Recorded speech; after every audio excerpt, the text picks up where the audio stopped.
back, Mark Kentwell. Thank you. Welcome back to the Reno Show, and tonight we've got Mark Kentwell here with us, MK, talking about when is the best time to buy and sell. So it's something you would have been asked how many times, do you reckon? 1 million times.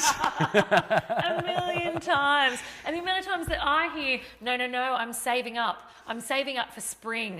You know, there's no way I'm going on the market until the roses are out, you know, with Flemington. So what's your take on that? Well, I'm going to go back to one of the fundamentals of real estate that drives prices, and that is supply and demand. Okay. Doesn't go away, does it? No, it's probably the driver of whether you're getting a great price or not, supply and demand. Now, there's other things on top of that, of course, presentation, promotion, all that sort of stuff. But if you're thinking spring is the time, and everyone's thinking spring is the time, what's that doing for supply? There's so much on the market. Yeah. And the man next door, literally. Yeah, and the buyer numbers don't actually swell that much in spring. Okay. You know, like we watch our inquiries. So that's interesting. Say that again. The buyer numbers don't actually swell that much in spring. So it's not like in spring, everyone goes, I want to buy. Well, what changes in their life in spring that they all of a sudden want to buy for? Like everyone gets divorced in spring, everyone gets a new job in spring, everyone gets an extra baby in spring. Yeah, like I'm pretty sure birth rates are the same like almost all the year. We should analyse that. I reckon it's there's some a really stats good point. It's not going to vary by much. So like in our larger agency that we've got, we get to track numbers of inquiries, you know, how many inquiries we get into the company per month.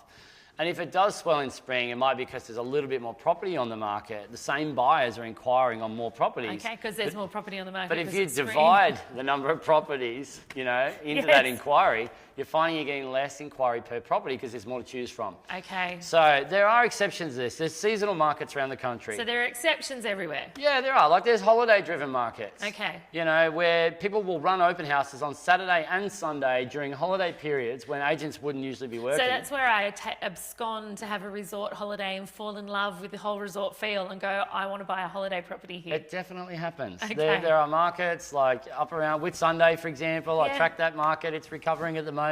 And parts of North Queensland, even Gold Coast to an extent. People on holidays, they run open homes, they sell them. Okay. On impulse. Then there's other markets. It puts an impulse buy of a dress to shame, doesn't it? Oh, absolutely. Same concept. It is. So, and then you've got other markets, like I talked to a managing director of a really large and successful firm in Melbourne that does a lot of prestige work. And their agents, and typically a lot of their neighbourhoods that they service, they're owner-occupied neighbourhoods where they're all trading within. Okay. There's a little bit of people coming from outside town, but a lot of it's like upgrading within the suburb, etc. They go on holidays in January and in June. And for almost all of those months, locals in business and locals that are in real estate are on holidays. So the agents have holidays in January, and then the agents have holidays in June. They fly north for the winter, and they get warmer weather, or they go to their holiday homes wherever. So I'm imagining like a flock of agents flying north for the winter. So that would be alarming. Beware. So these guys go from like 150, 200 sales a month down to like 30 to 50. Yeah. Because there's less property going on the market and there's less agents working. Yes. So, the locals are going, oh, well, there's not much happening at this time. Why would I list? And if they are locals that are trading within the area, they're also on holidays, that might have an impact. Okay, so we've got, if it's seasonal and holiday, if literally your local area demands it because of the way your local area works, are there any other reasons, any other exemptions? There may be some properties that are really heavily guided by, good weather or views to some sort of water. But bear in mind, again, people know that they're buying a beachside suburb. They know that view is going to be there in summer. They'd love to be settled by summer. Yes. They'd love to be settled by spring, Yes. So if you're on the market in winter and none of your neighbours are on the market in winter... And someone really wants a beachside house. And there's similar buyer numbers and people are buying and trading all the time, then you've got a supply and demand equation in your favour. Okay, that tells me it's actually a no-brainer to do it in that circumstance. Well, that circumstance, and also, is it the right time for the owners? Like, did you get your house ready for sale and it's now ready in, say, autumn? Yes. Is it ready to go on the market in autumn?